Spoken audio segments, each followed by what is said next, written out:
Sejam bem-vindos a mais um episódio do Líder Medcast. Estamos aqui com o Dr. José Wilson. Seja bem-vindo, doutor. Obrigado, Dr. Sidney, mais uma vez. Tudo bem, Moisés? Tudo jóia. José Wilson, hoje tenho a honra de ter aqui conosco meu grande amigo, colega de faculdade, uma amizade já de mais de 30 anos. Que orgulho falar isso. Dr. José Wilson, ortopedista especializado em quadril. Trabalhou por muitos anos operando, atendendo a especialidade em todas as suas patologias.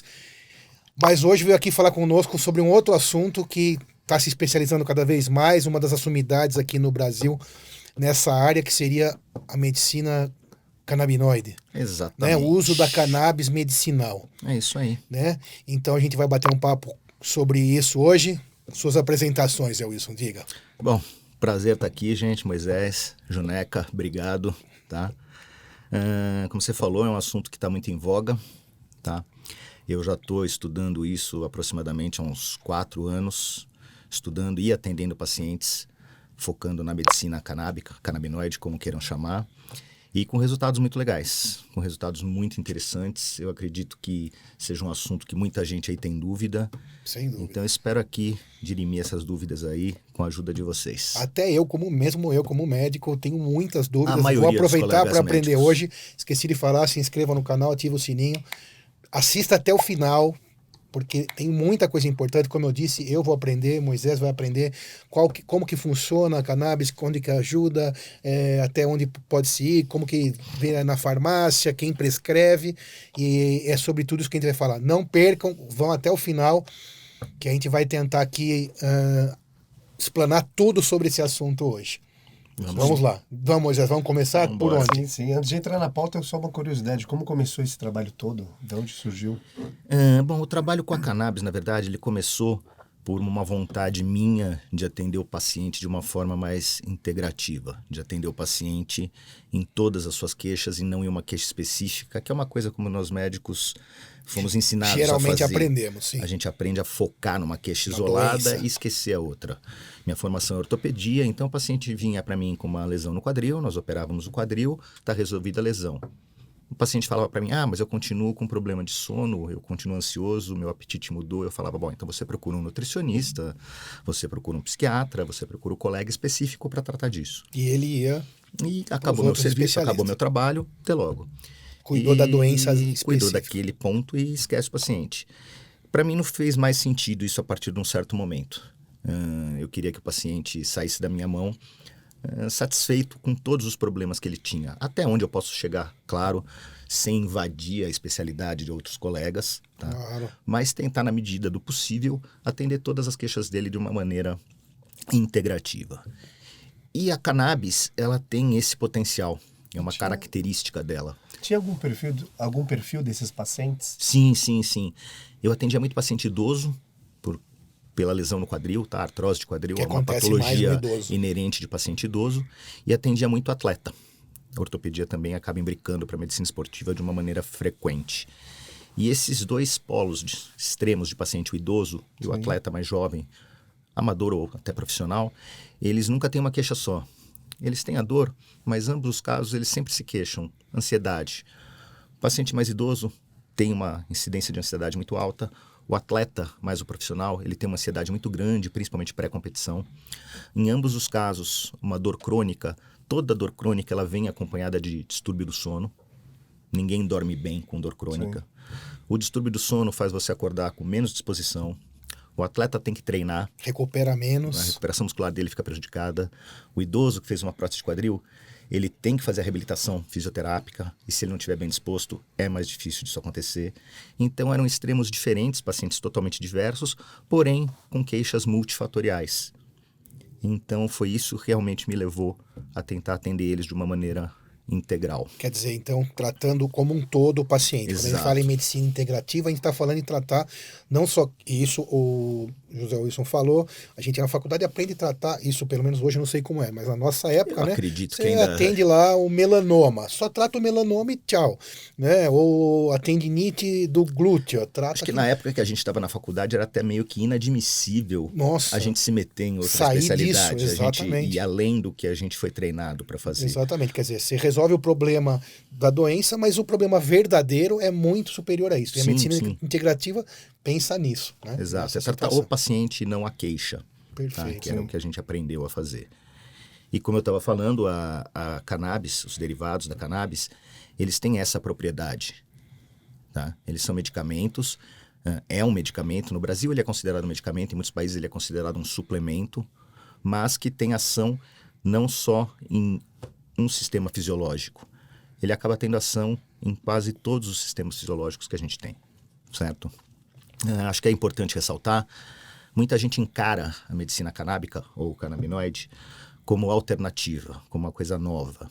Não é, de maneira nenhuma, tá? Como que é a história, então, desde a... Vamos lá. Bom, a planta tem 38 milhões de anos, tá?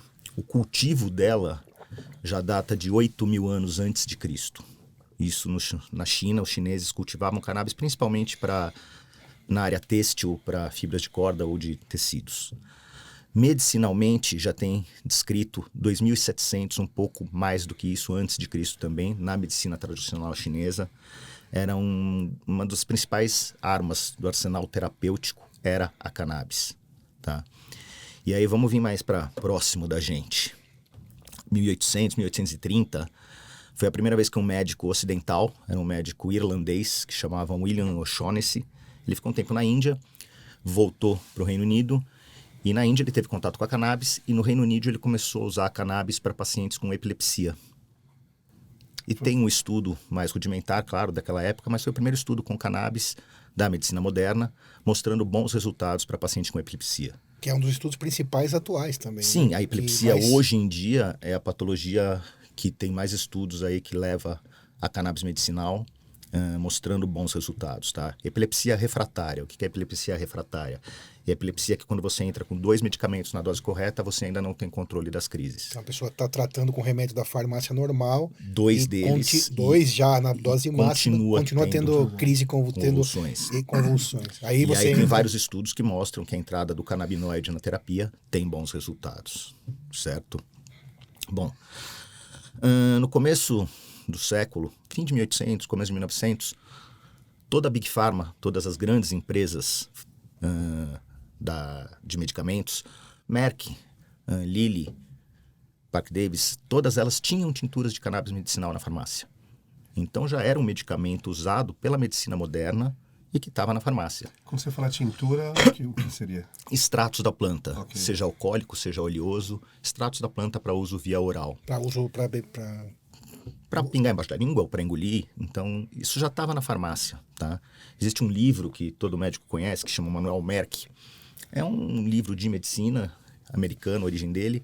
E nessa época, o Manual Merck tinha um capítulo destinado a cannabis. E por que isso foi, na época, sendo desapareceu.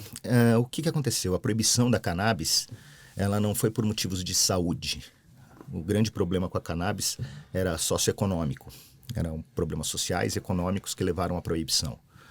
Principalmente, o uso dela era majoritariamente por hispânicos e negros nos Estados Unidos. Então, proibir essa substância foi um mecanismo que eles tiveram para conseguir segregar essas duas etnias de uma maneira politicamente justificável. Isso mais ou menos na década de 1900. Década de 30 foi quando teve a lei mais importante que proibiu a maconha nos Estados Unidos, por esses motivos. Mesmo depois do uso dela medicinal? Sim, mesmo depois do uso medicinal. Mas em 1930, o que você está falando é já contra os hispânicos, os negros, era do uso medicinal ou do uso... Não, uso recreativo. Uso recreativo. Aí uso recreativo. Porque essa é a grande dúvida que era a gente uso precisa tentar esclarecer. É que o assunto se imbrica. Claro, é muito difícil você tirar o uso medicinal e isolar o recreativo, tá? Mesmo porque, vamos fazer uma analogia aí com ópio, que fica mais fácil para todo mundo entender. O Júnior é médico, com certeza ele sabe, mas você também deve saber, Moisés. Tramal, Tilex. Sim, para dor. Remédios para dor. Quase todo mundo conhece essas medicações. São opioides. De onde eles vêm? Do ópio, que é uma droga que era usada tanto medicinalmente quanto recreativamente. Só que essa história dos opioides, ela tem 150 anos antes da cannabis. Mas é o mesmo caminho. É uma medicação que vem de uma planta que produz uma droga que pode ser medicinal ou recreativa. E nem por isso ela foi proibida. Sim. O opioide hoje em dia, inclusive, é um problema de saúde pública nos Estados Unidos. O abuso do opioide. No abuso aí a gente já vai ter algum problema. Certo, então é o mesmo caminho. Só que a cannabis ela foi meio demonizada Sim. por motivos sociais e que acabaram impedindo a evolução dela na medicina. Certo? Vamos lá. Quando eu falo dos opioides, tem uma diferença muito grande entre os canabinoides e os opioides. Opioide mata. Uma overdose de opioide te mata. De canabinoide, não. É uma substância muito mais segura que o opioide. Mas esses dois, essa comparação para efeito recreativo ou para efeito medicamentoso? Ambos. Não existe overdose de cannabis. Uhum. E tem um motivo fisiológico, um motivo no nosso corpo para isso não acontecer. Quando você usa qualquer droga, ela vai se ligar a algum lugar no seu corpo. Que é o receptor. O receptor, perfeito. Que já existe, está lá no seu sistema nervoso. Inclusive foi descrito que no nosso corpo nós temos receptores canabinoides. Receptores para endocannabinoides. Ou seja, todo mundo tem. Todos nós temos, não só o ser humano, como todos os animais. A gente produz substâncias no nosso corpo, que são os endocannabinoides. Endo, porque nós produzimos canabinoides que são semelhantes às substâncias que a gente tem na cannabis. Se ligam a receptores. No nosso cérebro existe um tipo de receptor muito abundante, que é o CB1. Tá? Ele é 10 vezes mais abundante que o receptor opioide no nosso cérebro. Sim. E ele está presente no cérebro todo, menos em uma região do cérebro, que é o tronco cerebral. Por isso que não dá dose letal. Essa região do cérebro é que controla a nossa respiração e o batimento cardíaco. Justamente por essa fala, tem vantagens o uso do canabinoide, por isso já existir 10 vezes ser superior do que o ópio. Sim. Não é que ele é superior do que o ópio, tá? Tem mais receptor. O que é o receptor que a gente está falando, tá? Pensa num cadeado e numa chave. A gente tem vários tipos de cadeado no nosso cérebro. Anatomicamente, isso, entendeu? E aí você tem uma chave certa para cada cadeado. Perfeito? E aí quando você põe essa chave, esse cadeado abre ou fecha. Certo? Sim. Então, essa abertura ou fechamento desse cadeado que vai resultar numa mudança... Num fato fisiológico, numa ação fisiológica, num acontecimento. Então, esses cadeados estão no nosso cérebro. Os medicamentos, eles podem funcionar como uma chave. A gente produz as nossas próprias chaves ou a gente compra chaves na farmácia que vão funcionar nesses cadeados. Tá? Acho que fica fácil para todo mundo compreender como isso funciona. E, como eu falei, ela não tem overdose. Então, sem dúvida, existem vantagens por ser uma substância extremamente segura. O grande problema que a gente encontra hoje é a falta de evidência clínica. Quando a gente fala evidência clínica, são dados que nós conseguimos coletar de estudos grandes, com muitos pacientes, seres humanos. A gente tem muito estudo com cannabis, tem milhares por ano. Porém, realmente, estudos clínicos... No Brasil, inclusive. O Brasil, na verdade, ele é pioneiro nos estudos com cannabis. O grande pai da medicina canabinoide recente é um búlgaro israelense que se chama Rafael Meshulam. Ele tem mais de 90 anos hoje, ainda está vivo. E na década de 60, um grande parceiro dele de pesquisa era o professor Elisaldo Carlini, que era da Escola Paulista de Medicina. E eles faziam esses estudos em conjunto, muito com epilepsia. Então, no Brasil, a gente teve um dos grandes expoentes da medicina canábica ainda na década de 60. Porém, com todas as restrições que nós sabemos que ela existia nessa época, era muito difícil estudar isso, mas são dos 2 nomes mais importantes no mundo. Um deles é brasileiro, por acaso. Perfeito. E depois desses estudos, hoje já é feito, em alguns casos, o tratamento com cannabis. Tanto é feito que a gente tem na farmácia hoje 5 ou 6 medicamentos com derivados de cannabis à venda na farmácia. Tá? Isso foi possível depois de uma RDC de 2019, que permitiu a produção de medicamentos derivados de cannabis no Brasil. E aí eles entraram na farmácia. Para também deixar claro, a parte da maconha propriamente dita, que o uso recreativo, que faz o uso poder ser recreativo, é o THC. Ou não? Só Não, uso recreativo, normalmente, claro. Quem busca o uso recreativo da cannabis, da maconha, como queiram chamar, ele está procurando o barato. Sim. Ele está procurando a alteração sensorial, o efeito psicoativo. Sim. E isso sim é decorrência da atividade do THC. Exclusivo ou não? Quase que exclusiva. Não, quando a gente fala em derivados da cannabis, a gente fala muito do CBD, que é o canabidiol, e do THC, que é o tetrahidrocannabinol. São duas substâncias ativas, 2 canabinoides, fitocannabinoides. Além dos dois, nós temos mais de 150 mas que já descritos. Proporcionam a possibilidade do uso recreativo? Alguns psicoativos, na verdade todos são psicoativos, tá? Quando eu falo psicoativo, entendam intoxicante do sistema nervoso central. Que causa uma alteração do... Isso, uma alteração sensorial. Sensorial. Porque o CBD também age no sistema nervoso central, mas não intoxica o sistema nervoso central. Mas a gente vai falar muito de CBD e THC, porque são os dois mais estudados, são onde os estudos são calcados. Que inclusive eles foram descobertos por esse Rafael Mechoulam lá na década de 60, foi o primeiro que isolou essas duas substâncias, e depois que se isolou elas, começou a se estudar. Então, são as mais estudadas, onde a gente tem mais evidência, que a gente tem disponível para utilizar com os pacientes. Isso que eu estava falando, que quando o cara vai na farmácia, o paciente lá vai na farmácia, ele vai comprar lá uma medicação. O que tem hoje disponível é CBD e THC na farmácia. O THC também tem. Mas esse da farmácia, também acho que a grande dúvida das pessoas é se vai gerar, ele pode ser usado para... recreativo também, para efeitos recreativos. Existe um medicamento na farmácia que é o Mevatil, tá? Que ele tem uma mesma proporção de THC para CBD. Então, sim, se a pessoa tomar de uma maneira errada, vai sentir o efeito psicativo.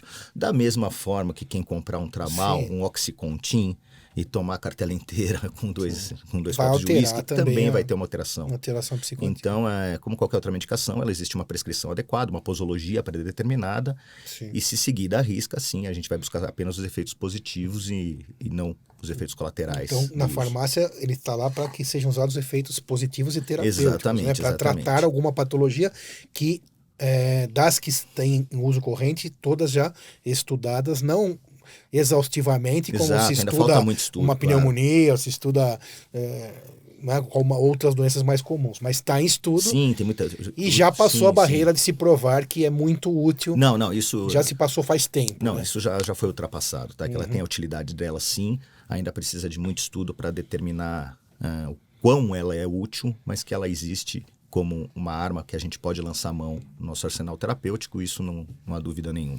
E dessa parte terapêutica, para quem que é indicado, quais casos? Vamos lá. Além da epilepsia. É importante a gente entender como funciona a cannabis no nosso corpo para poder te responder isso, tá? A gente tem no nosso corpo uma coisa que chama sistema endocannabinoide.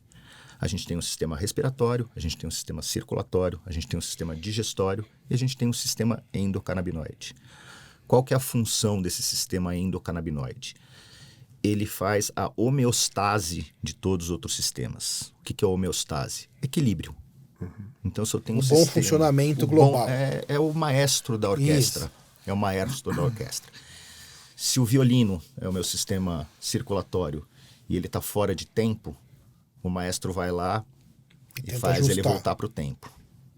É isso que o sistema endocannabinoide faz. A homeostase do nosso corpo. Então, não é um exagero falar que ele tem aplicação em praticamente qualquer fisicamente, patologia. Zé, esse sistema endocannabinoide fica onde, anatomicamente? Tem como explicar isso para as pessoas? Corpo todo, tem, claro.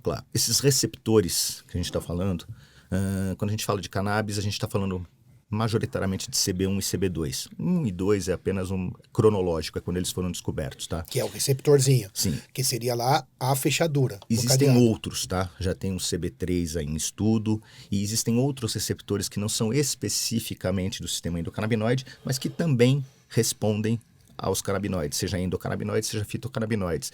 É uma chave que não é perfeita, mas ela encaixa de alguma maneira naquela fechadura, naquele cadeado e muda o funcionamento, tá? O CB1, o receptor canabinoide 1, ele está majoritariamente presente no sistema nervoso central e periférico, no corpo todo, porém a maior concentração no sistema nervoso central. E o CB2, majoritariamente... Para todo mundo entender também, então, cérebro, cerebelo exato, e cérebro, tronco. Cerebelo, medula espinhal. Tronco e medula. Exato, então, perfeito. Está dentro do seu... sistema nervoso central, que são esses órgãos, né? Cérebro, cerebelo. É mais ou menos a placa-mãe ali do computador. Placa-mãe, isso. E depois você ia falar o CB2? E aí o CB2, ele está mais nas células hematopoéticas, tá? Sistema imune, linfóide, é a concentração maior de CB2, mas também está no corpo todo. Das células hematopoéticas. Isso. Então circula em todo o corpo. Então esses receptores, eles estão no corpo todo. E é por isso que ele age em todos os outros sistemas, porque ele está no corpo inteiro, você tem esses receptores, com essa concentração específica que eu te falei. Vamos lá. CB1. O CB1, ele é muito sensível ao THC, que é o fitocannabinoide, que é psicoativo. Quando a gente fala em sensível, gente, significa que é para ligar aquele mecanismo. É uma chave que cabe ali direitinho. Mais fácil. É a então, chave muito sensível que é para ele. É bem feitinha para ele, caixa que nem uma luva, né? Por isso que significa ser sensível. Né? Fortemente. Ele tem ele se liga bem ao THC e à anandamida. A anandamida... Esse é o CB1, desculpa, eu perdi o CB1, o CB1, exato. A anandamida é o endocannabinoide, ou seja, é uma substância ativa, é um neurotransmissor que nós produzimos, que é semelhante ao THC. Então, o CB1 se liga bem à anandamida e ao THC. O CB2, ele não se liga muito bem nem ao CBD e nem ao THC. Porém, ele modula a anandamida e um outro neurotransmissor que chama 2-AG, tá? Que a gente produz, que é um outro endocannabinoide. É complexa a interação entre essas substâncias, mas assim, basicamente um mapazinho o que o leigo tem que entender... O 1 e o 2 são... Os derivados cabem diferentemente neles. Sim. Se ligam a eles de maneiras diferentes. Isso aí. E quando eles são ativados, eles provocam uma reação. Uma reação real. Ele provoca real. uma reação, tá? Como é que a gente transmite as informações no nosso corpo? A gente tem um neurônio, que é a célula nervosa, que está tanto no nosso cérebro como no nosso corpo todo. O Dr. Roberto Gonçalves explicou pra gente isso aqui. Um neurônio dispara um sinal, libera uma substância que chega no outro neurônio e isso vai correndo de neurônio para neurônio, levando essa informação. Tá? A gente tem... Informação que pode causar ações motoras, mentais. Para a gente reduzir bem a função, a gente tem neurônios excitatórios, ou seja, que aumentam o funcionamento, que promovem um funcionamento mais intenso. Coisa. E neurônios inibitórios, que bloqueiam. Tá? E os endocannabinoides e os fitocannabinoides agem sobre os dois. Então ele pode ser tanto excitatório quanto inibitório. Se ele bloqueia o funcionamento de um neurônio inibitório, ele está excitando. Okay. Se ele bloqueia o funcionamento de um neurônio excitatório, ele está inibindo. Porque o neurônio é fixo naquela excitação ou inibição. Então, se cortar a inibição... Então, o que ele faz? Ele vai modular a conversa entre os neurônios. Tá? Se eles estão conversando muito, ele vai lá e faz um silêncio lá no meio, para de funcionar. Só que essa cessão do funcionamento pode tanto excitar quanto inibir. Pode ser tanto um efeito de aumentar a produção quanto diminuir a produção, dependendo de onde ele está agindo. Tá? Quando você perguntou onde que a gente pode usar o canabinoide, qual patologia? Vamos falar do CBD, que está bem em voga, tá? O canabidiol. É o mais estudado, com certeza. Qual que é a principal função dele? Ele modula o sistema inflamatório. Tá? Deixa eu fazer uma pausa. O CBD, então, no Brasil, ele está dentro do rol das medicações, para explicar bem claro. O THC também pode ser usado. Tá? Quando você entra ali nas RDCs, RDC é a resolução do colegiado, tá? É a lei que a Anvisa publica. A lei que rege as farmácias, vamos dizer assim, para traduzir. O CBD está lá... Hoje, se você entrar no site da Anvisa, a autorização que você pega é autorização para uso e importação de medicamentos à base ou derivados de cannabis. Ele não fala canabidiol ou tetraidrocannabinol. Os derivados dele. Então você pode usar derivados da cannabis. Isso já é aceito pela Anvisa. São quantos derivados que existem? Como eu te falei, canabinoides, que são as substâncias ativas da planta, tem mais de 150. Tem mais de 150. Só que além desses canabinoides, tem outras substâncias na planta, que são os terpenos e flavonoides. Não só na cannabis, qualquer planta tem isso.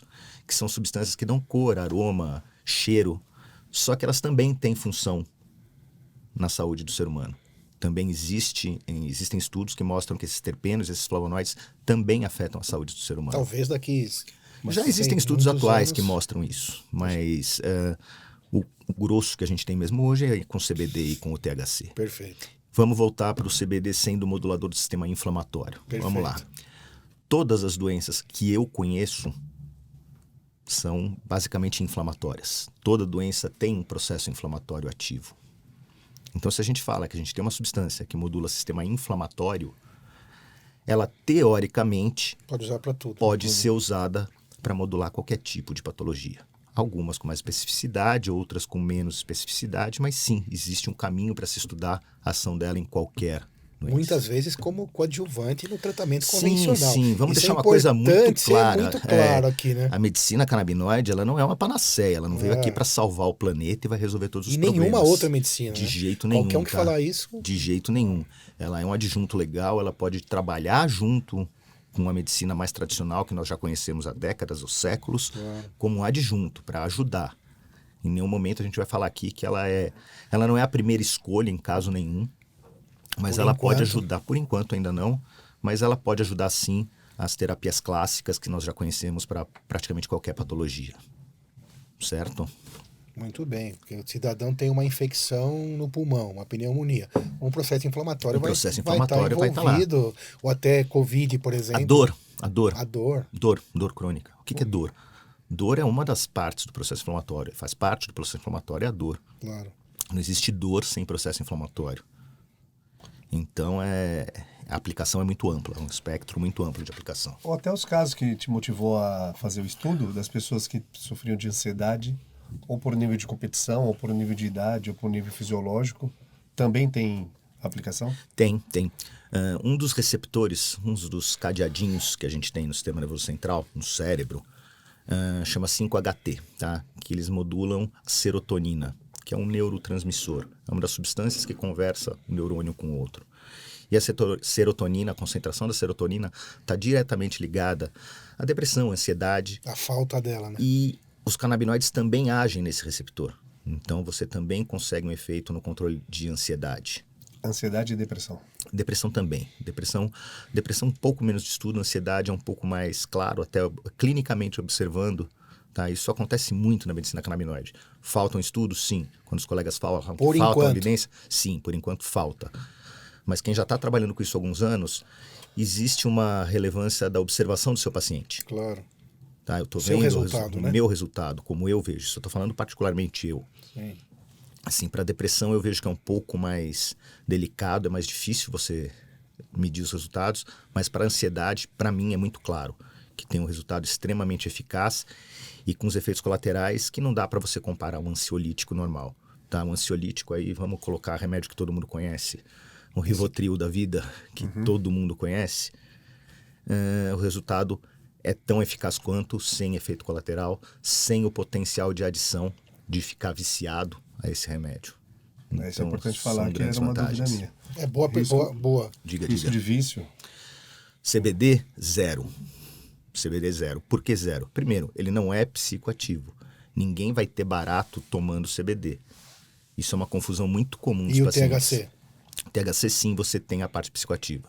Daí pode ter adicção. Tem pessoas que têm mais suscetibilidade a ter uma adição em THC. Baixo também, é muito baixo. Tá? E a receita azul? Para você comprar esse remédio na farmácia, é aquela receita amarela. Amarela, tá, desculpa. Porém, mais acima da azul. A medicação da farmácia é praticamente inacessível para a população brasileira. Porque é mais cara. Ela tem um preço muito alto, tá? Muito alto.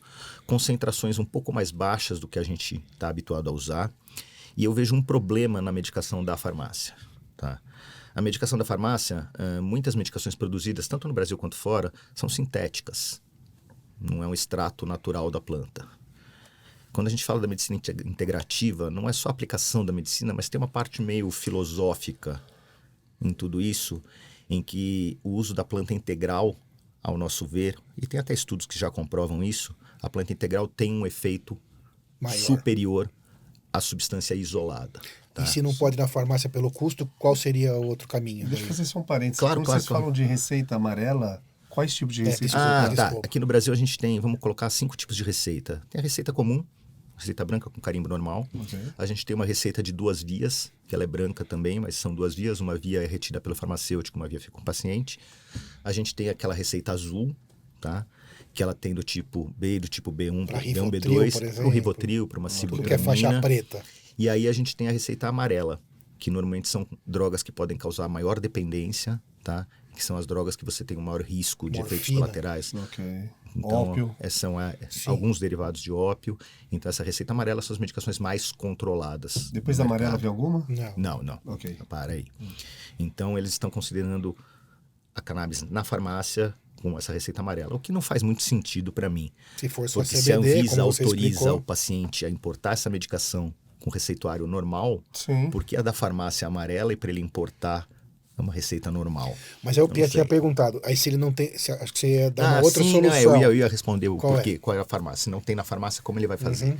Bom, depois fala sobre o custo também. ele traz de fora do Brasil, tá? Fora do Brasil, em vários países, o CBD nem é considerado um medicamento. Ele é considerado um suplemento. Nos Estados Unidos, por exemplo, ele não é regulado pelo FDA.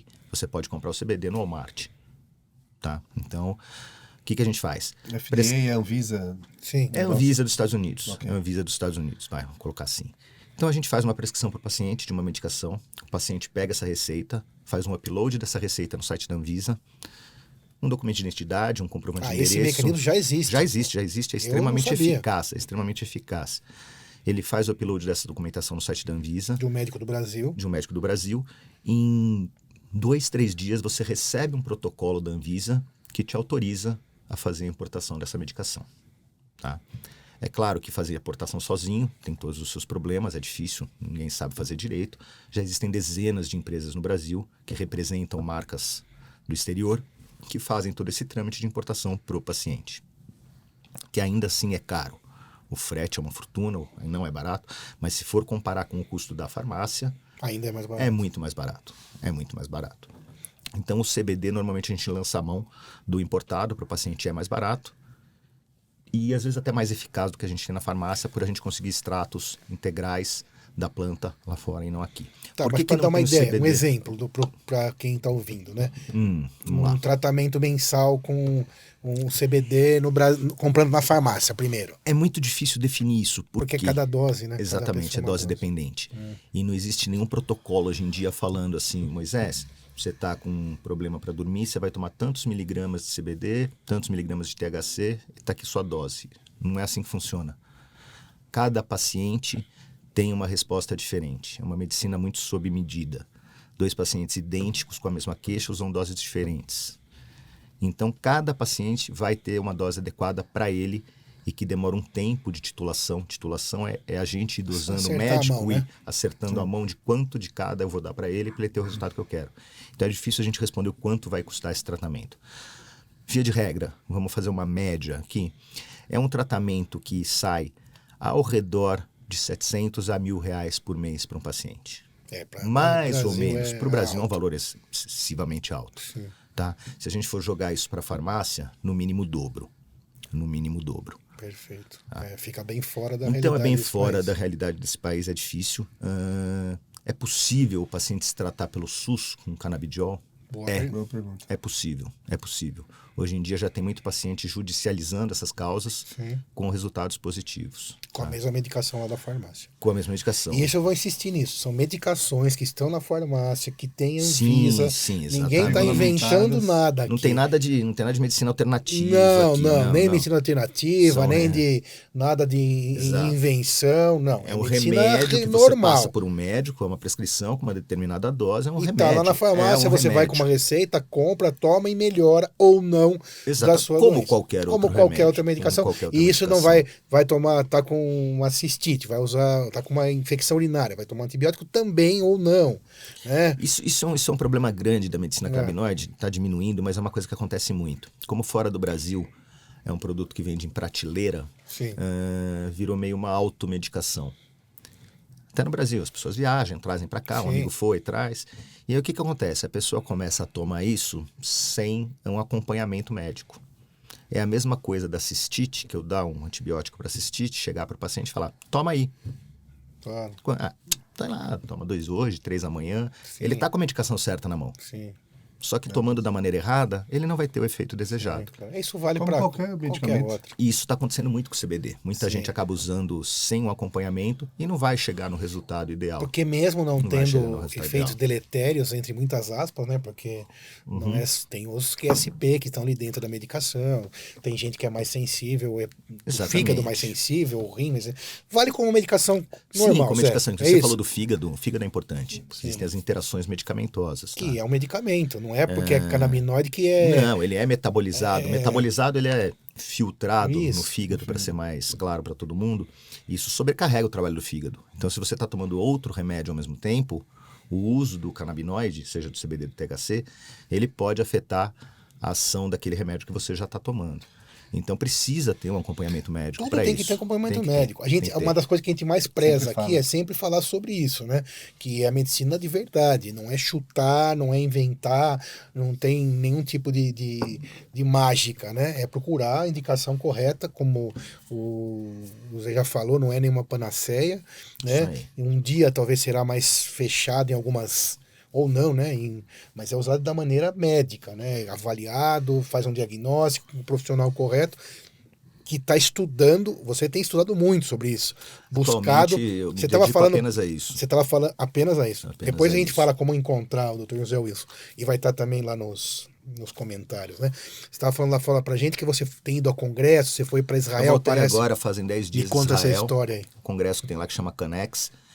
Israel, como eu já citei antes, é a sede da medicina canábica no mundo. Foi lá que começou, é lá que existem os maiores desenvolvimentos, os maiores estudos para isso. Sempre estudos científicos, tá? Tudo dentro da medicina, só para todo mundo entender bem. Dentro da medicina. A Faculdade de Medicina do ABC, agora, dentro dela foi fundada uma associação latino-americana de medicina canabinoide, tá? Que o presidente dela é o Dr. Ruben Weinstein, que é da USP, mas foi para ABC, é o chefe da cadeira de neurologia infantil lá.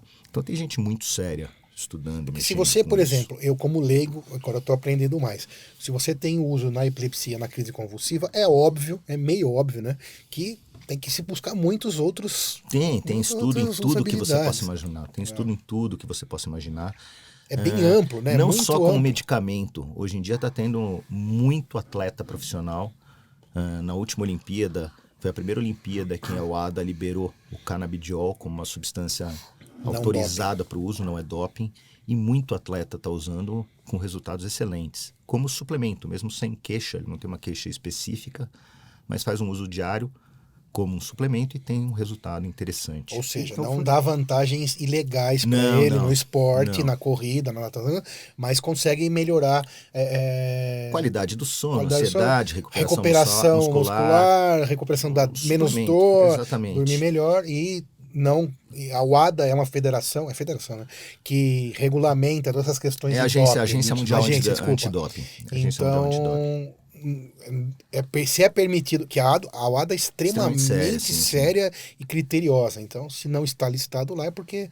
Exatamente, e o CBD pode ser usado. Exato, então assim, perfeito. A gente pode dizer que sendo liberado como suplemento nos Estados Unidos, é uma substância que o atleta, ela é segura, não existe nenhuma dúvida. Vai avançando, digamos assim. Ela é. Vai avançando a... Bastante. São vários paradigmas que tem que ser quebrados. Sim, eu estou quebrando alguns aqui, é uma confesso substância, pra você. Vamos falar o nome clássico. Está quebrando paradigmas também, Gustavo? A gente está falando de maconha.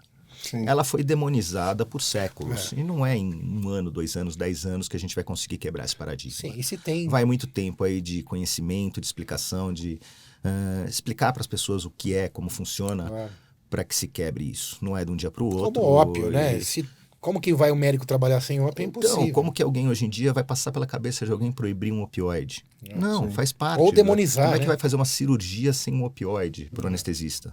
É inimaginável. E tudo isso pautado em ciência e estudo. Tudo isso pautado em ciência e estudo, que é o mesmo caminho que a cannabis está seguindo. Exatamente o mesmo caminho, tá? E é um caminho que já faz tempo. Sim. Essa história de sistema endocannabinoide que eu estou falando, receptores, isso vem do começo da década de 90. Então a gente está falando de coisas que já estão bem estabelecidas há mais de 30 anos.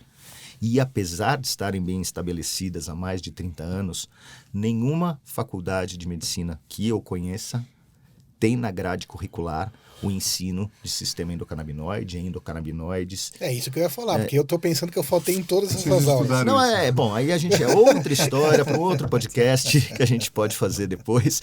Mas não pode. Acho que não. Então, assim, não existe.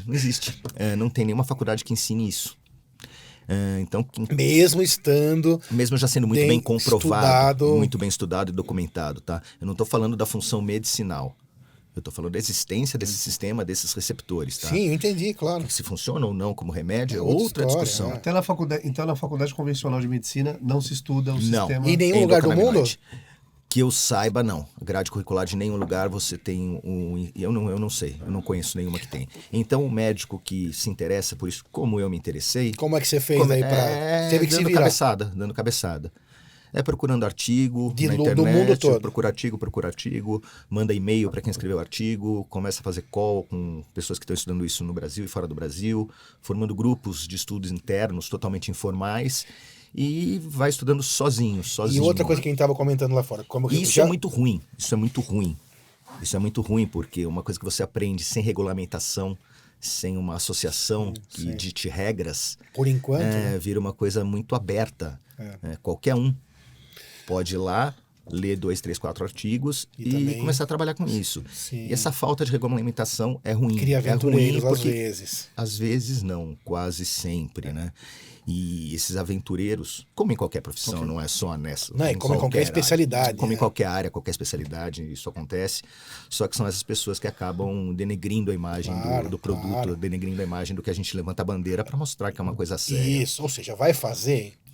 tem que saber o que está fazendo. Sim. O Zé Elcio está dando uma aula aqui para nós de um assunto que é polêmico, não adianta a gente falar que não é. É polêmico, é complicado, é nebuloso, mas sabendo o que está fazendo. Imagina, se você tem você mesmo, ou tem um filho, ou alguém que vai se beneficiar, zero dúvida que você vai usar. Isso. Ela já é autorizada o uso no Brasil desde 2015. A primeira RDC, o RDC 17, que autorizou o uso da cannabis no Brasil como medicamento, é de 2015. Desde 2015 tem uma PL tramitando aí a 399, que agora, o ano passado, no Congresso, por 18 a 17, autorizaram. Então, teoricamente, deve passar para o Senado ou voltar para o Congresso, depende do que eles vão fazer lá, que seria para permitir o plantio no Brasil, tá? Para uso medicinal. Esse plantio, fique claro, por pessoa jurídica ou associações. Não é a pessoa. Então, para esclarecer, você já pode usar medicação, já tem na farmácia, mas nada é produzido aqui ainda. Então, é um paradigma isso. A Anvisa fala que é um remédio útil, que o médico pode prescrever. Empresas podem importar o IFA e produzir o remédio no Brasil. A farmácia pode vender. Eu posso prescrever, mas não pode ser plantado aqui. Se plantasse aqui, talvez, para esse fim, baratearia o custo. Sem dúvida nenhuma. Diminuiria o custo. Sem dúvida nenhuma, o custo cairia. O custo cairia sobremaneira, não tem como não cair. Então, aumenta... Desculpa. Não, mas... Por favor, vamos lá, para. Por favor, doutor. Eu vejo o problema do plantio no Brasil. O principal problema é a segurança. Acho que não é nem o abuso da substância. O cara que usa recreativamente, não é plantando, sendo autorizado ou não, que ele vai comprar ou deixar de comprar. A medicação continua sendo usada. Acho que a segurança no Brasil, para uma pessoa falar que vai ter uma plantação de cannabis, é um problema seríssimo aqui. Sim, é um assunto... Eu acho que aí é muito delicado o problema de segurança no Brasil para você ter isso em escala industrial. A gente estava falando lá fora também sobre a questão, porque mesmo eu como médico, a gente tem dúvidas, né? Até onde você estava falando sobre a questão de infringir uma norma médica. Não há infração nenhuma. Não. Né? Porque deve ter bastante gente pensando isso, né? Vale a mesma coisa, aliás, para outros medicamentos. O médico tem, claro, desde que seja um médico gabaritado para tal e tenha estudado o assunto, prescrever isso naturalmente, não. Já que está nessa grade. Não existe muita concordância entre os conselhos federais, regionais, às vezes discordam entre eles e da Anvisa. Sim. Não existe um consenso dos conselhos de que especialidade pode se prescrever, quem pode prescrever. Mas a Anvisa é a autarquia superior. Então, como ela diz que está ok, está ok. Qualquer médico pode receber. Qualquer médico que tem um CRM pode estar fazendo a prescrição. Inclusive, hoje em dia, veterinários estão fazendo. Tá? Isso virou um mercado de pet muito grande na veterinária. Sim, eu já vi também congresso de cannabis veterinária. Dentistas estão usando bastante medicina canabinoide para várias patologias. Então, assim, toda a área da saúde está começando a se movimentar em volta. E a estudar também, de alguma forma. Sim, né? estudar. Acho que principalmente você é um dos pioneiros, pode dizer isso aqui no Brasil? Não, tem gente que tá mais tempo que eu, tá? Eu tô um bom tempo, mas acho que você tá aparecendo. Tá bastante. Tá um momento que tá a coisa aparecendo mais, a possibilidade aparecendo mais, você acaba sendo entrando nessa. Tem pouquíssima gente. Nesse pioneirismo. Isso que eu quis dizer. Quantos médicos no Brasil prescrevem cannabis? Não dá 3%. Não dá 3%. É bem pouco. E a procura do paciente vem sendo cada vez maior. Sim, e isso vai abrindo mais portas para os estudos, para cada vez ficar mais seguro, para entender melhor o uso. Sem dúvida. E tirando essa questão aí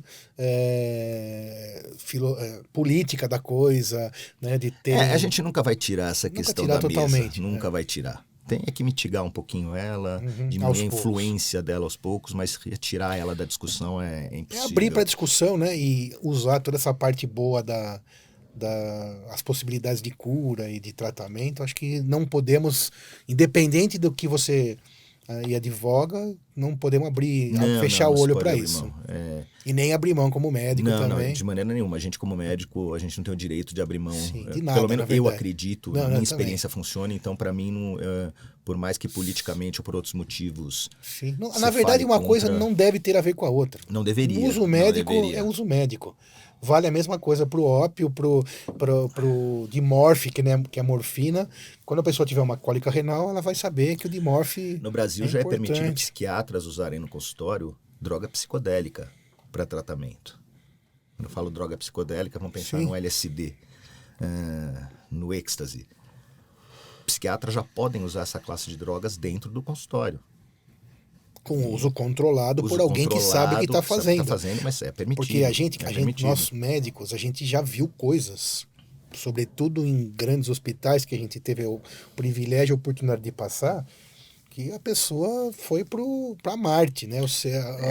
E não voltou, né? E não voltou, e não vai voltar. E não vai voltar. E como ser humano, médico e qualquer benfeitoria que você tenha dentro de você tem que aceitar qualquer coisa para salvar uma pessoa dessa. Sim, sem dúvida. A gente já viu coisas lá no Instituto de Psiquiatria que se contar aqui não dá, né? Porque... Tem alguma relação do uso da maconha, ou da maconha em si, com esquizofrenia? Sim. Vocês falaram nisso e veio... Isso é uma das contraindicações para o uso, principalmente do THC, não tanto do CBD. Uma das poucas... Ou é o que dá o barato? O THC é o que dá, é psicoativo, tá? Okay. Ele é psicoativo, intoxicante do sistema nervoso central. A esquizofrenia, sim, ela é ligada ao uso precoce de THC. Existem casos em que apenas a primeira vez que a pessoa usou já pode desencadear um quadro de esquizofrenia. Então, sim, a esquizofrenia é uma patologia que tem que se tomar um certo cuidado, é uma contraindicação relativa para o uso do THC. Mas aí quando você fala o THC... Até no fármaco tem o THC, como você mesmo disse. Então, quando a gente fala daquele extrato integral da planta, é o que a gente chama de full spectrum. Ele tem, via de regra... É a planta moída. É um suco da planta, tá? Vamos lá. Via de regra, ele tem menos que 0,3% de THC, quando a gente está falando de produtos ricos em CDB. Tá, mas peraí, deixa eu entender isso aí. Esse é o da farmácia ou não? Me perdi. Não, esse não é o da farmácia. Esse seria a planta esse moída. É o que você atrai, o que você importa, o que você compra em uma associação, não é o da farmácia. O da farmácia tem um controle muito bom. Tem menos. Tem menos ou mais. Ou mais. Ou mais. Aí tem o quanto eles quiserem. Não é esse o problema, tá? Aí o médico vai decidir. Vai decidir a dose que ele dá. Junto com o paciente. O problema do importado, que também é um problema. A gente tem fácil acesso, mas como não tem um controle lá fora do FDA... Tá escrito no rótulo que ele tem X de THC. Agora, eu não tenho certeza se tem. Eu não tenho certeza se tem. E já foi provado, já tem alguns estudos que pegaram todos os CBDs que existiam em prateleira. Foi um estudo em inglês. E foram olhar o que tinha dentro de cada um mesmo. E uns não tinham nada, outros tinham o dobro, outros tinham só um pouquinho, um tinha mais THC que CBD. Tinha outras coisas. Era um balaio de gato. Então, quando a gente tem essa meio síndrome de vira-lata aqui no Brasil, não. Isso que eu ia falar. Lá fora a também Anvisa, acontece. Guardadas todas as críticas. Seríssima.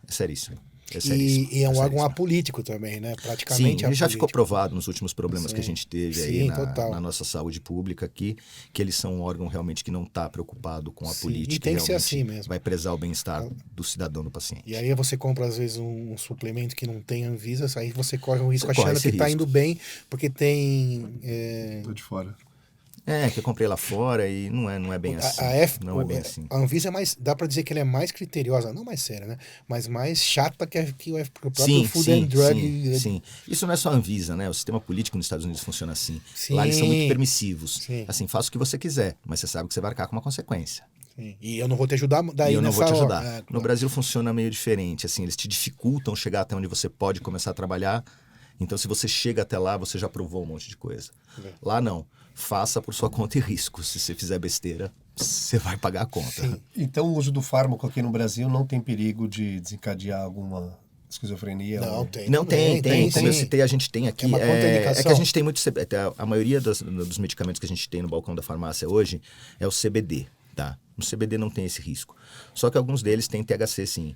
Quando você tem o THC presente na formulação, sim, esse risco de você desencadear um episódio de esquizofrenia, ele existe. Então, assim, é uma das coisas que a gente contraindica o uso. Tá? Ou seja, funciona igual uma medicação que o médico vai propor sim, existem contraindicações clássicas. Funciona igualzinho. Isso é importante a gente entender aqui. O remédio funciona da mesma maneira que qualquer outro. Igual você prescrever um antihipertensivo qualquer, Captopril, qualquer coisa. Exato. Aqui a gente pode falar o nome que a gente quiser. Exato. Vai prescrever um antihipertensivo, você sabe quais são as contraindicações. Quando ele falou contraindicação absoluta ou relativa, assim, é uma contração que não é absoluta, né? No caso por exemplo, esquizofrenia. O paciente esquizofrênico, sim. A meu ver, é uma contraindicação absoluta. Se eu pegar um paciente que tem um histórico de esquizofrenia na família, vamos pensar. Já é relativo. Já é uma coisa que eu tenho que tomar um certo cuidado. Vale a pena tentar? Não vale? Contraindicação relativa, quem vai definir se vale a pena ou não, é o médico prescritor. Criança. Criança é um paciente que o THC é contraindicado. O THC ele tem uma atividade que ele influencia na formação da rede neuronal. A criança está formando ainda as conexões no cérebro. E o THC, ele mexe com a neuroplasticidade, ele mexe com a formação dessa rede. Não se sabe o resultado disso a longo prazo. Então, para a criança também é uma faixa etária em que a gente evita. O THC, mas o CBD nos casos de epilepsia usado em criança, sim, e tudo bem, e até divulgado. Mas mesmo assim, é o que eu falei, não existem estudos sobre isso. Então é uma contraindicação que não é absoluta. Não está comprovado que vai fazer mal. Agora, é um risco que é muito difícil você correr com uma criança. Uma criança não, com qualquer ser humano, mas é uma faixa etária em que é difícil você ter um estudo com crianças com uma mesma patologia. Um número suficiente para ser aprovado, para ter um número de pacientes para ser validado e realmente te trazer uma evidência clínica do benefício ou prejuízo. Então, a pessoa que sofre ou tem algum tipo de patologia como ansiedade, distúrbio do sono, depressão, um atleta amador, ele pode procurar, tendo a indicação médica e toda a avaliação, ele pode seguir aqui a compra e somente nesses casos que tem a procura? Ou tem mais algum outro caso? Porque quando falou inflamação, eu entendi de uma forma, ainda mais que eu não sou da área, de uma forma muito ampla e genérica. Não, mas é ampla e genérica. Okay. Deixa eu te falar uma coisa que dificilmente o leigo vai entender, mas que deve clarear isso. Depressão. A depressão tem inflamação na gênese da doença. Existe um processo inflamatório. E é uma coisa que para o leigo... Eu não entendi. Exato. É muito difícil entender. Mas o processo inflamatório ele está presente em qualquer patologia. Todas as doenças existe um processo inflamatório na cascata dessa patologia, na gênese dessa patologia. Então, sim, as indicações são muito, muito amplas. Okay. E eu até tomo cuidado para falar quando eu cito isso, porque falar, serve para tudo, então, você tá de sacanagem. E é verdade, é estranho. É estranho. Tem que se segurar para não levantar tanto essa bandeira. Mas que existe justificativa para você tentar o uso ou fazer algum estudo que comprove o benefício em praticamente qualquer patologia, existe. Existe. Sim. Tem algum país que está um pouco mais... Claro, acredito que sim, já até foi falado. Algum país que está mais adiantado?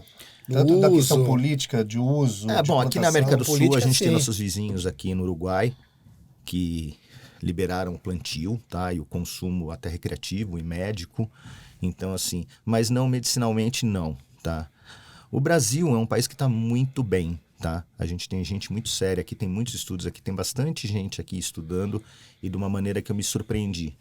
Eu fui para Israel que a gente agora. Pensa, a medicina no Brasil sempre está... Sempre, a medicina no Brasil é legal. A medicina no Brasil é bem desenvolvida, tem gente muito séria, as nossas faculdades são boas, a grande maioria delas. Sim. E a medicina daqui realmente é para ser admirada no resto do mundo. Eu também acho, concordo plenamente. E não é diferente na medicina canabinoide, tá? Tem muita gente boa aqui. Como eu falei, eu estava em Israel achando que eu ia ver coisa muito diferente, que eu ia ver uma evolução muito longe do que a gente tem aqui, e não. Me surpreendi positivo e negativamente. Negativamente porque eu fui com uma expectativa mais alta. Sim. E positivamente de ver que aqui o pessoal que está trabalhando, que está estudando isso, está up to date, tá junto com os melhores do mundo, tá num nível muito legal, sim. E para quem está em casa nos assistindo, tem uma diferença muito grande. E a gente... Uma coisa que você até citou no Uruguai, lá é legalizado, que é diferente do que a gente está falando aqui. A gente está falando de uso medicinal. Não, é totalmente diferente. Totalmente diferente. Boa, Moisés, boa. É aquilo que qual que é a diferença? Uso recreativo, tem até paciente que me fala assim, pô, mas eu já uso recreativamente, tá? Eu fumo meu baseado todos os dias, então por que eu vou tomar o óleo?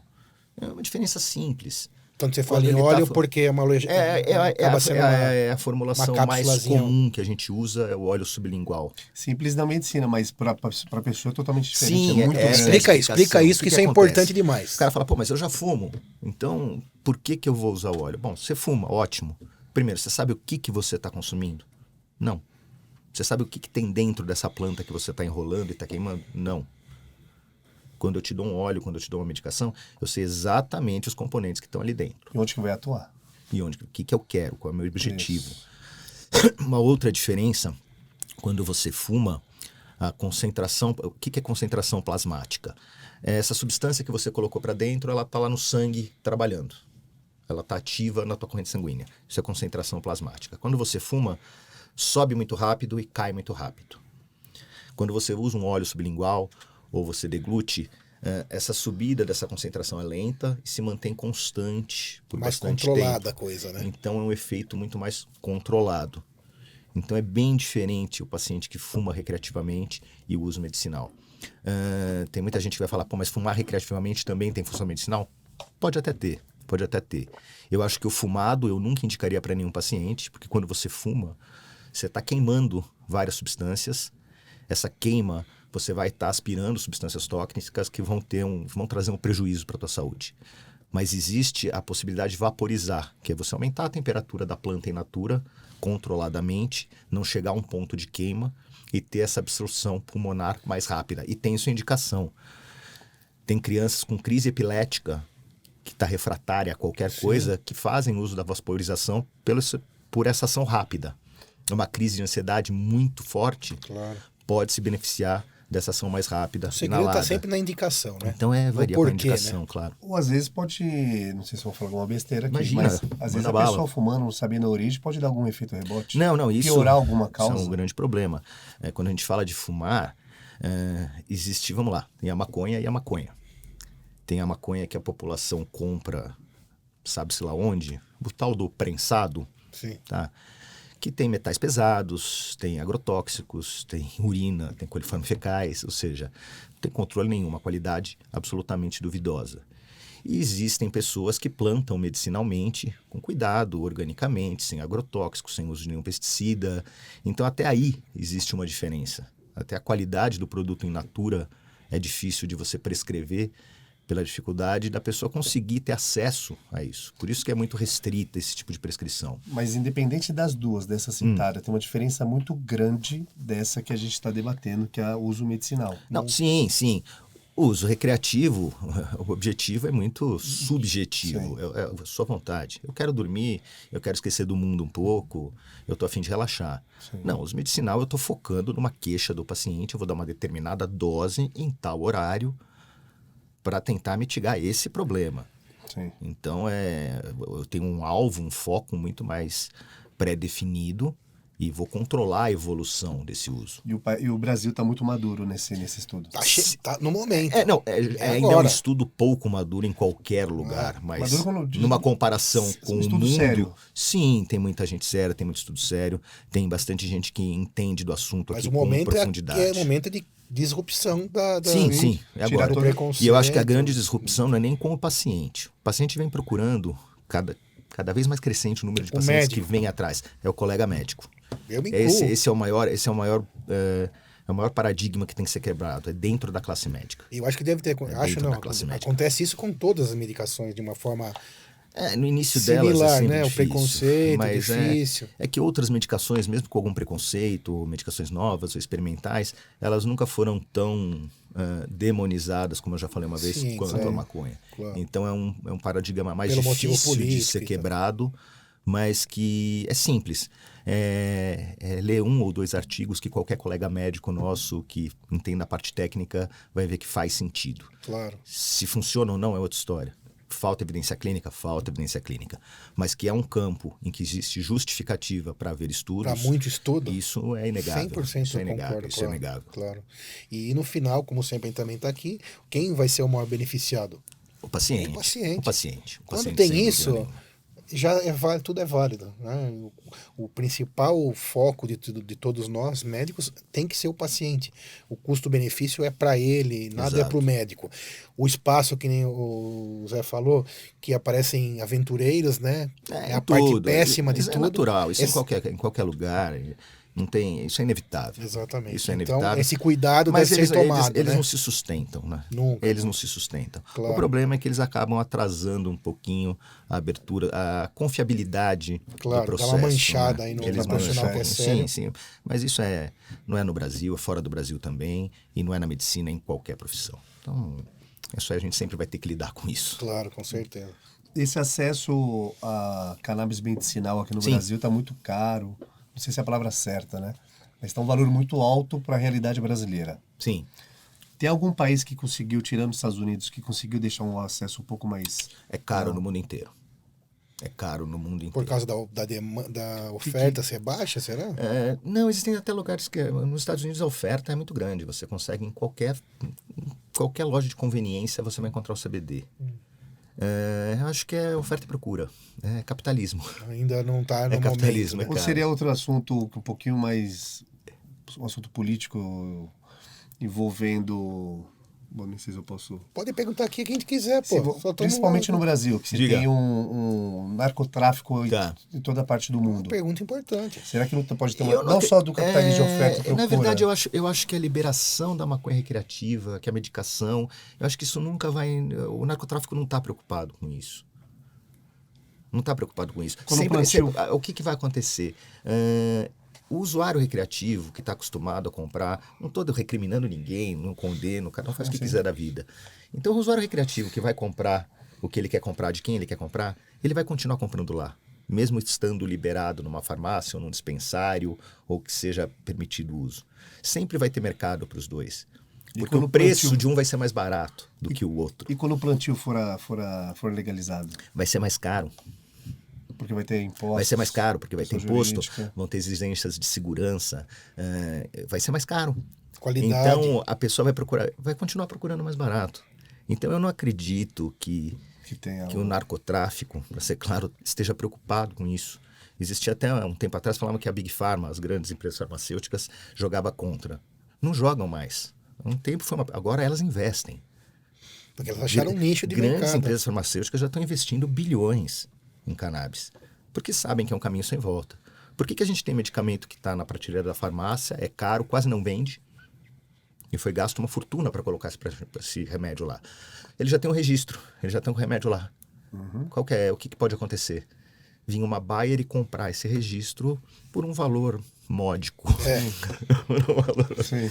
Então, às vezes, o objetivo é até esse, fincar o pé no mercado, pegar essa market share desse produto e apostar no futuro. Porque os grandes já estão de olho também e eles vão entrar, é inevitável. Não tem como. Sabe dizer alguma parcela da população que está fazendo a migração dos convencionais para o canabinol? Cara, não sei te falar. Eu não sei te falar. Eu sei por experiência própria, realmente vendo o meu fluxo de pacientes do consultório, que a procura é muito grande. E principalmente pacientes que estão procurando reduzir o número de ansiolíticos, opioides, antidepressivos, substâncias que têm o seu papel, que são ótimas, que são perfeitas para determinadas patologias, mas que, por exemplo, deixam eles muito sedados ou mudam um pouco a libido deles. tira um pouco da disposição deles no dia a dia. A substituição de medicações vem sendo muito notada pelo paciente. Ele procura para substituir a medicação. Pelo quantitativo, pela quantidade de medicamentos e também pelos efeitos colaterais. Exatamente, os dois motivos, tá? E só resgatando um pouquinho mais para trás, quando a gente falou que o custo é muito alto. Sim. Não é exatamente muito alto. Se a gente falar 500 a R$1.000 por mês, na farmácia tem muito aposentado que tem que gastar mais do que isso. Tem coisa mais cara, é verdade. Então é caro, mas não é proibitivo. Não é proibitivo, tá? A gente não está falando de um quimioterápico que custa R$100.000 por mês. Então um valor, é caro, mas não é proibitivo. Mas se for olhar o efeito colateral, o custo disso, ou a quantidade de medicamentos, a somatória que gasta disso, olhar no valor final realmente não é tão alto. Você fala em trocar, em substituir. Em trocar isso, substituir.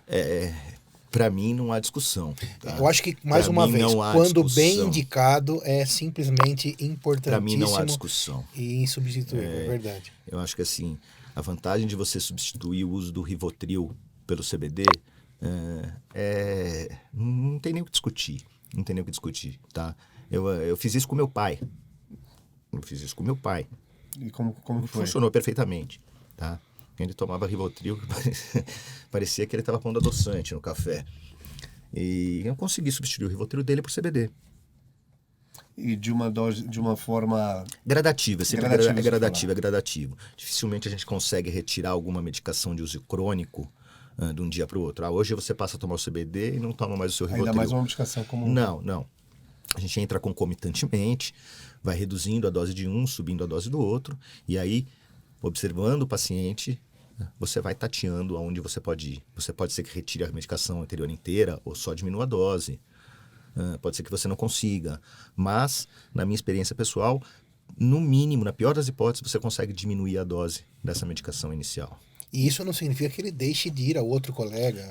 Isso é boa, importante. Júnior. Excelente, Júnior. Porque se a gente não tiver que todo mundo praticando isso, acaba um matando o outro, né? Excelente. E quem perde é o paciente. Isso eu já vi muitas vezes acontecer. Não, foi ótimo você pontuar isso, assim, porque eu sou ortopedista e eu já tive aí paciente com autismo me procurando. A gente atendo, claro. Mas atendo com uma ressalva.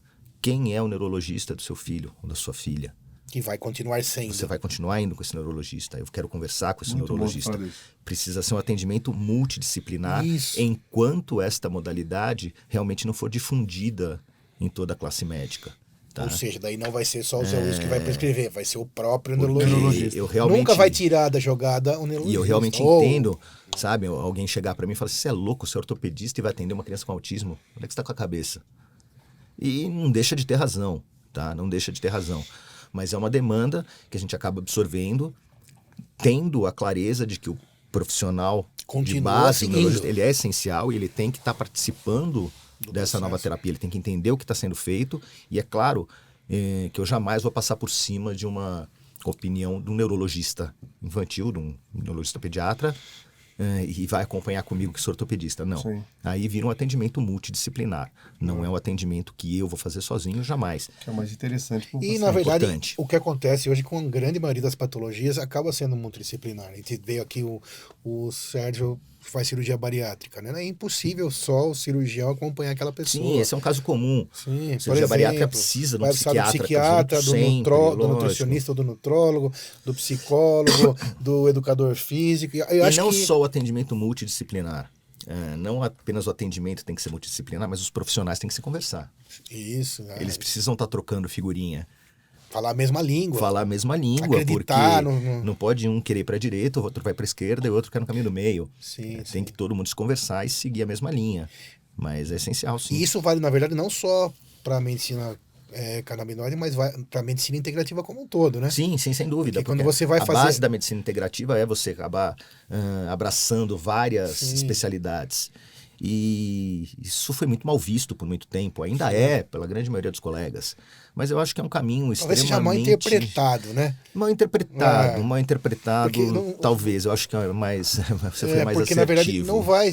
Ele vai continuar indo ao cardiologista. Ele vai precisar. Porque o médico da medicina integrativa não vai pedir um espiroergométrico lá para... Eu acho que assim, é mais assim, o médico que atende dessa forma mais integrativa, é mais um escutar todas as queixas e querer entender todas as queixas. E, é claro, agir até um limite ético que cada um sabe. E até de saber de conhecimento mesmo. De conhecimento que você tem. E, claro, prática. E ter o embasamento do especialista que vai tratar daquilo de uma maneira muito mais assertiva do que o que não é especialista, claro. Mesmo que até seja tão assertiva quanto, né? Mas é um terreno cinzento e delicado. É complicado. É complicado. Muito.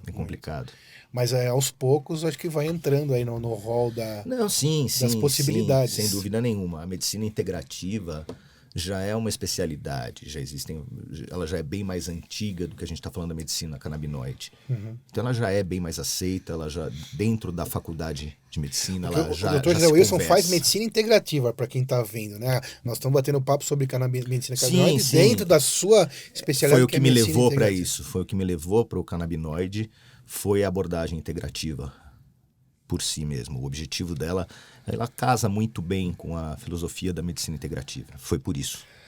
Uma das aplicações, eu acho, da medicina integrativa, até abreviar os tempos, por exemplo, dos tratamentos, né? Você tem aí uma lesão ortopédica. Todo mundo fala, não, ortopedia, até para citar dentro da sua área, ortopedia é demorado. Né? Sim. Então, talvez dentro da medicina integrativa você teria uma solução, por exemplo, para isso.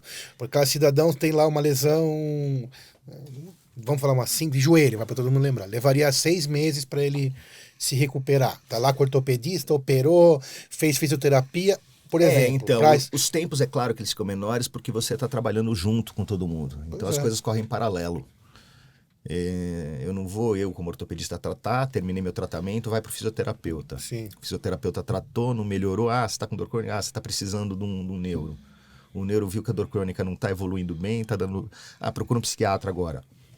Vai todo mundo correndo ao mesmo tempo. Sim. Então, é claro que você vai chegar no resultado final com uma velocidade maior do que cada um fazer o seu sozinho. É como se todos estivessem atuando juntos, né? Joga como um time. Exatamente. Ninguém está jogando sozinho lá.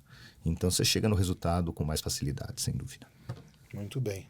Ok, é isso. É isso aí. Bom, olha, eu aprendi muito aqui hoje com meu amigo, né, de longa data. E um prazer ter ouvido aqui todo esse conhecimento.